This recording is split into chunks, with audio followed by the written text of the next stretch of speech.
Hey guys, today I'm here with Greg from the Life Where I'm From channel, and today we're going to talk about the topic of English and how much English is needed in Japan. Can you travel around Japan without any English? So as a bit of background, where are you from, Greg? I'm from Canada. And I'm from Australia, so we both come from English-speaking backgrounds. And when you first came to Japan, could you speak any Japanese? I knew just certain words. Like I obviously knew konnichiwa and gomen nasai, sumimasen. So when you first came to Japan, you were here on holiday? I was here on holiday. Yes, I was Okay. here to propose to my wife. It was the first time I came to Okay, Japan. wow. Yeah, yeah. So you had met in Canada Yes, and she had come back to Japan? correct. Yeah. Okay, and you came here to propose. Yeah. Okay, so you didn't have so much Japanese and you were going around Japan.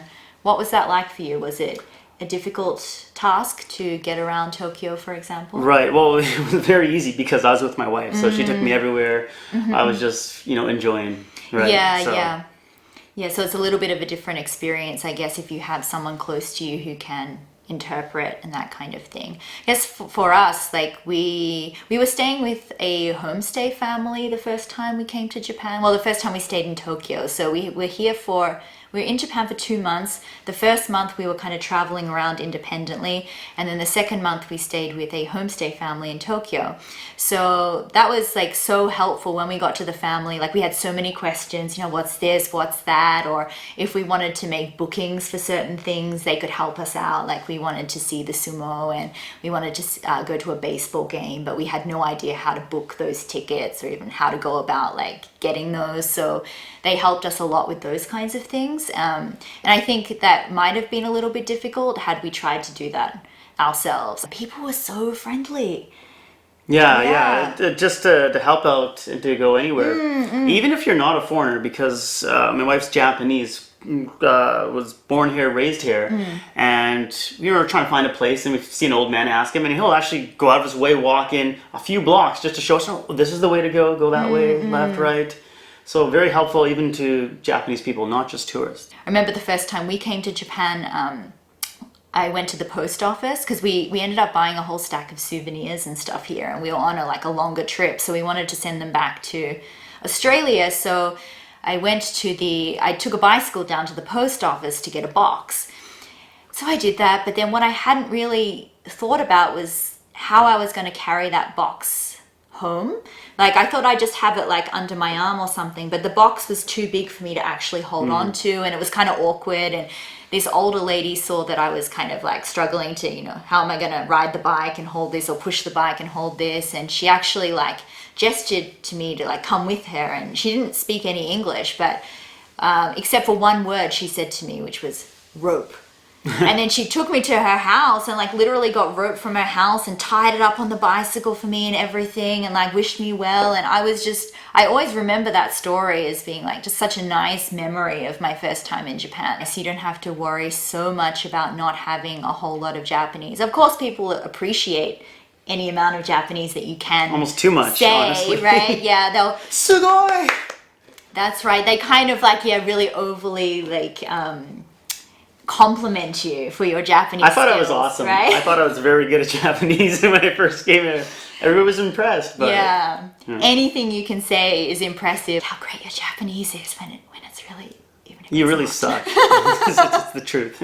Most of the time. Have you noticed, like on train stations, maybe especially in the countryside, is they'll usually have English all throughout Tokyo. Most train stations have English signs, but every once in a while there'll be no English. They'll just have kanji, and kanji is the more complicated Japanese characters. So unless you're pretty good at Japanese, you probably wouldn't understand them, even if you have basic understanding of Japanese. So yeah, if you're in the countryside, you might just have to be able to memorize what the kanji looks like for that station and go Right. off of that instead of trying to read English, which they might not have. Right, right. Yeah, it would be less English friendly outside of the major Yeah, but I would cities. say that people are friendlier in the countryside. I went to a visit to the southern islands, islands below the main southern island of Japan. So there's Okinawa, which is the very southern part, and then there's the main island of Kyushu, or one of the main islands. And in between, I went to this little island. And when I went on to the ferry boat, right away I noticed the difference because we'd have these school kids come up and talk like, hey, can you speak English? Talk with us. So they're so friendly. Never had that once in Tokyo after living here for 3 years and visiting like 6 times. When I went on the island, we got lost. My brother and I got lost, and my Japanese skills wasn't too great. And so this lady just saw us roaming around this countryside and said, oh, come wait here. The bus is going to come in 30 minutes.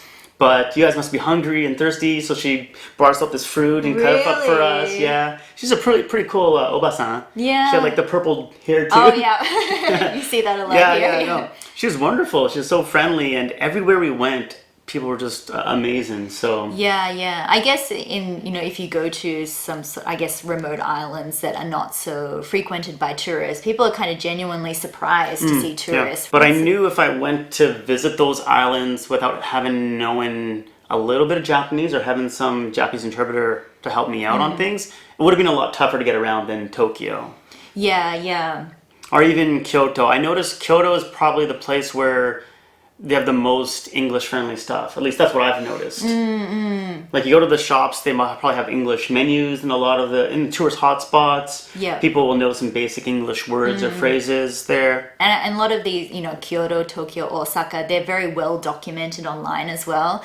So even if you haven't, even if you don't have any Japanese, and even if you go to places where, maybe some people don't really speak much English, you can basically work it out if you've done a little bit of reading online. A lot of people have blogs about those cities. Yeah. In some ways, it's kind of like I miss a little bit of the feeling I had the first time I was in Japan, when I basically didn't know anything. Because it's kind of this wonderment, right? You're in this place, it's just like, I don't understand anything. The first time I came, it was just the most amazing trip, and still is, even to this day, just because everything's so fresh and so raw and new to you that I didn't know this existed. I didn't know this existed. I didn't know this existed. It was fantastic. Have you noticed that your experiences have changed now that you know a little bit more Japanese? Yeah, I mean, it's obviously easier to get around and to do things and to read signs. I feel more comfortable going to places. But in some ways, I haven't felt people have treated me differently. And I've noticed when I've read about people who know a lot of Japanese, they feel like people always assume they don't know Japanese and they want people to treat them like another Japanese person. And maybe my level's not quite there yet where I get offended if somebody doesn't only communicate to me in Japanese. I still have like the rose-tinted glasses when I look at Japan. I know there's bad things about Japan or things I don't like so much, but in general, I'm really enjoying my experience in Japan. If you are coming to Japan with basically zero Japanese, please don't let that stop you from coming, because you're going to have a wonderful experience. People are very friendly. It's pretty easy to get around, and you will make mistakes. You probably will get lost, but most people leave with some really great stories of people helping them out. Okay, so I think that's about it for this topic. Thank you very much for discussing this with me today, Greg. And make sure you go check out his channel. It's a really, really interesting channel that he does with his kids. And he also has another channel as well that talks about more adult topics and topics from an adult perspective. So thank you very much for coming on today, and we'll see you in the next video. Bye. See ya.